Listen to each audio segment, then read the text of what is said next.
Um, so it was more to control emotions. It's a surprise for everybody. Goal for the next year is going to be, stay at that level and continue all the time. Ferrero's Cincinnati message was hidden inside praise for the man who replaced him. Lopez takes control, Alcaraz trains carefully, Sinner takes everything available. That changes the comeback politics. Ferrero finally reveals who carries his authority through that public endorsement. He said Samuel Lopez knows the work over 7 years and can help Carlos. Those words sounded supportive, but they also removed Ferrero from the decision that could define Alcaraz's US Open defense. There is another layer. Ferrero admitted that watching Carlos succeed without him hurts. He also said he could not reject Alcaraz if asked to return. Now the risk crisis has arrived while their relationship remains unfinished, and Cincinnati is promoting Carlos before competitive practice has been reported. So who will make the final decision on Alcaraz's Cincinnati return? Medical clearance belongs to Ruiz Cotoro. Match readiness falls under Lopez. The risk belongs to Alcaraz, because a healed scan cannot recreate the confidence required to strike his forehand without fear. Sinner waits as the king, turning every lost week into ranking damage. Subscribe and tell me whether Carlos misses Ferrero during a decision like this. Now let us unpack why Lopez's endorsement carried more weight than it appeared. The endorsement mattered because Ferrero understood exactly what Samuel Lopez was inheriting. Lopez was not a celebrity appointment brought in to redesign Alcaraz after the split. He had already joined the team in December 2024, working beside Ferrero and learning how Carlos prepared between tournaments. When Ferrero later described him as a trusted figure who knew the work completed during their years together, the comment carried two messages. The public message protected Lopez from critics who wanted Alcaraz to hire a famous former champion. The private implication was harder to ignore. Ferrero accepted that another coach now occupied the position from which the next major career decision would be judged. That makes his endorsement central to Cincinnati, even though he never issued an official announcement about the tournament. He identified the sporting authority now closest to Carlos, then stepped back from the outcome. That step was not emotionally simple. Ferrero admitted that watching Alcaraz play could still bring sadness because he wanted Carlos to succeed while feeling the pain of no longer being present. He had written to him after the Australian Open and Doha, and he spoke about wanting to meet, embrace, and normalize what happened between them. He also left one sentence hanging over their future. If Carlos ever asked him to return, Ferrero said he could not refuse. That is not the language of a coach who stopped caring. It is the confession of a mentor who still feels connected but no longer receives the daily information that decides a comeback. The wrist injury therefore arrived at the most awkward moment possible. Alcaraz needed guidance during the longest competitive absence of his career, while the man associated with nearly every stage of his rise could only observe from Vilhena.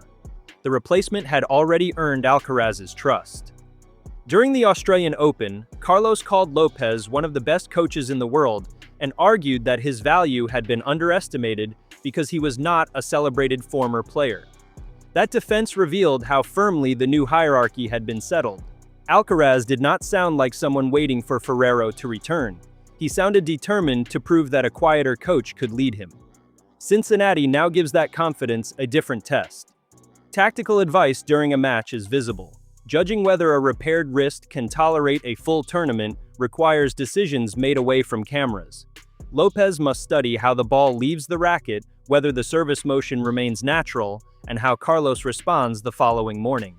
His authority exists because Ferrero endorsed his knowledge and Alcaraz endorsed his leadership.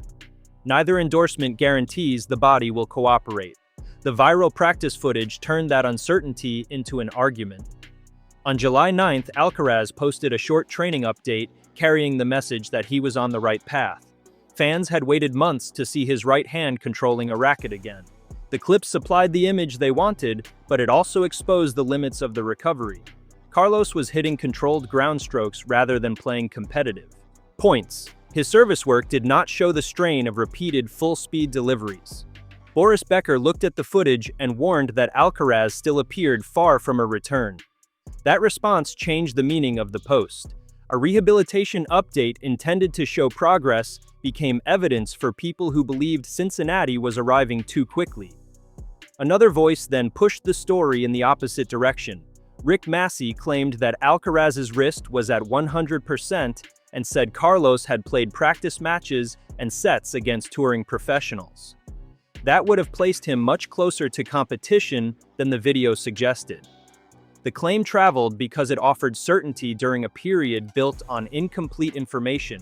Reporting from sources close to Alcaraz soon rejected that version. Carlos was training at low intensity, with no matches and no completed sets. The contrast created the real controversy. One public voice described a player ready for professional opposition, while information from the camp described a careful rehabilitation process still moving through controlled stages. Social media did not merely react to the comeback, it created two different comebacks and forced fans to choose which one they believed. Cincinnati complicated the argument by placing Alcaraz in its field. Tournament entry lists are often treated as promises because they give promoters names to advertise and fans names to anticipate. In this case, the announcement carried extra weight. Carlos is the defending champion after winning the 2025 final when Sinner retired while trailing 5 games to love. He is also the reigning US Open champion, which makes Cincinnati his most logical competitive test before New York. Reuters reported that he had entered the event and was targeting his return there. The distinction between targeting and guaranteeing became blurred as headlines moved faster than rehabilitation. Cincinnati could accurately say Alcaraz was entered. It could not promise how his wrist would respond once training intensity increased. That is why Ferrero's endorsement of Lopez mattered more than the promotional announcement. The tournament controls the field, but the coach controls the sporting assessment presented to Carlos. Lopez knows the old preparation system because he helped operate inside it. He also understands the new version of Alcaraz that emerged after Ferrero left. Carlos began 2026 by winning the Australian Open and completing the career Grand Slam, then added the Doha title. Those results supported his decision to continue with Lopez. They also raised the cost of getting Cincinnati wrong. Alcaraz entered the spring as a dominant champion with a 22-3 record before the wrist injury stopped him in Barcelona. The fall was sudden because his season had offered little warning that months of competition were about to disappear. The injury began during his first-round victory over Otto Virtanen. Tests showed damage more serious than the team initially expected, and Alcaraz withdrew before facing Tomasz Machach. His own words established the principle that still governs Cincinnati. He needed to listen to his body so the problem would not affect his future. That sentence removed the ranking race from the medical decision. Carlos returned home to work with his doctors, physiotherapists, and team. Madrid disappeared from the schedule. Rome followed. Roland Garros then lost its defending champion, and Wimbledon proceeded without him. Each withdrawal made the eventual return more valuable, but each one also proved that the camp was willing to sacrifice major opportunities rather than gamble with the wrist. The rehabilitation stages showed why caution remained necessary. Alcaraz spent time with the wrist immobilized. When he returned to court work, he initially trained with his left hand. His team later used a racket without strings so he could rehearse the swing without exposing the joint to ball impact. Normal-looking ground strokes represented meaningful progress after those restrictions. They did not establish match readiness. A professional forehand places stress on the wrist through acceleration, contact, and deceleration. A serve adds another chain of force while requiring repetition under fatigue. Competitive movement creates late contact when perfect mechanics disappear. The medical image can show healing, but it cannot reproduce the disorder of a difficult service game after 2 hours. Dr. Angel Ruiz Cotoro was reported to have examined Alcaraz and found the wrist healed. That is the encouraging part of the story, and it explains why Cincinnati became realistic. Medical clearance removes the concern that the known injury remains structurally unresolved. It does not automatically answer whether Carlos has restored strength, timing, endurance, and trust. The team must increase his workload and study the response. Pain during a session matters. Soreness later that evening can matter more. The condition of the wrist the following morning may decide whether another hard practice is possible. A tournament asks the body to repeat this process across several days, with matches determined by an opponent rather than a rehabilitation plan. Lopez therefore occupies the narrow space between medical permission and competitive confidence. Ferrero's praise established why he is qualified to stand there. He knows Carlos's technique and understands how the forehand should look when the player is free. He can notice protective changes that a casual viewer misses.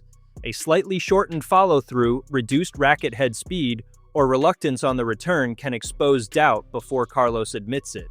The coach must also judge whether limited preparation leaves enough time to compete responsibly. Cincinnati begins on August 13th.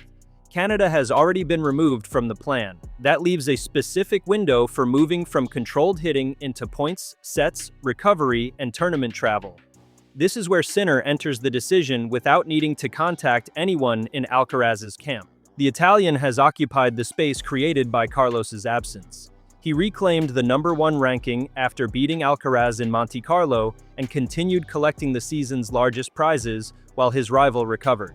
Reuters reported that Sinner had won all 5 Masters 1000 events played in 2026 and successfully defended Wimbledon. Those results make him the established king of the current tour. Alcaraz remains the challenger with the stronger reason to disrupt that control, but his challenge cannot begin through reputation. He needs matches, and Cincinnati offers the last major stage before New York. The rivalry makes patience look like surrender even when patience is medically intelligent. Every Sinner victory increases the temptation to treat a positive scan as permission to accelerate. Every week without Alcaraz allows the ranking gap and match rhythm gap to grow. That pressure becomes the villain because it can transform a sensible target into an emotional deadline. Carlos built his identity around joy, freedom, and explosive improvisation. His best tennis appears when he attacks without negotiating with his own body. A comeback made under fear would remove that freedom. The forehand might still travel quickly, but hesitation at contact would change the player behind it. Ferrero knows that identity better than almost anyone. Their disagreements were never presented as a simple lack of affection. Ferrero said the split came from contractual differences and admitted that Alcaraz's family may have influenced the discussion. He also defended an older criticism from the documentary, in which he questioned whether Carlos's understanding of work and sacrifice could make him the greatest ever. Ferrero later acknowledged that a coach must adapt because Alcaraz is different. That history gives his endorsement of Lopez extra meaning. He was not merely approving a replacement, he was trusting someone else to balance discipline with the freedom Carlos believes he needs. Cincinnati forces that philosophy into a practical choice. An excessively cautious camp could send Alcaraz to the US Open without competitive preparation. An aggressive camp could expose the wrist before the title defense begins. Lopez must build enough evidence for Carlos to decide between those risks. A full practice set will reveal more than a polished Instagram clip. Consecutive training days will reveal more than one encouraging medical appointment. Serving under point pressure will reveal whether the joint has regained trust. None of those tests needs to produce a dramatic setback to alter the plan. A small protective response may be enough for the team to delay. The brands surrounding Alcaraz increase the scale of the moment without controlling it. Nike presents him as a global face of the sport. Babolat has a racket partnership with him through 2030. Rolex celebrates his path to greatness, while Louis Vuitton placed him on another enormous stage at the World Cup final. His appearance there reminded everyone that Alcaraz remains a celebrity even when he cannot compete. The visibility also encouraged fans to inspect his wrist support and compare it with the optimistic practice footage. A piece of protection worn in public does not prove a setback.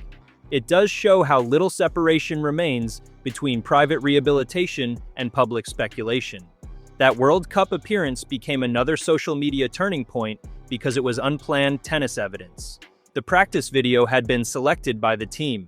The public images from New York were not designed as a formal medical update.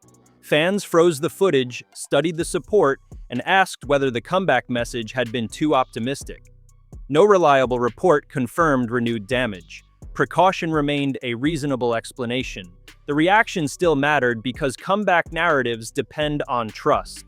Once supporters believe they are being shown only the safest angles, every uncontrolled image gains power. Ferrero's position makes that trust issue more personal.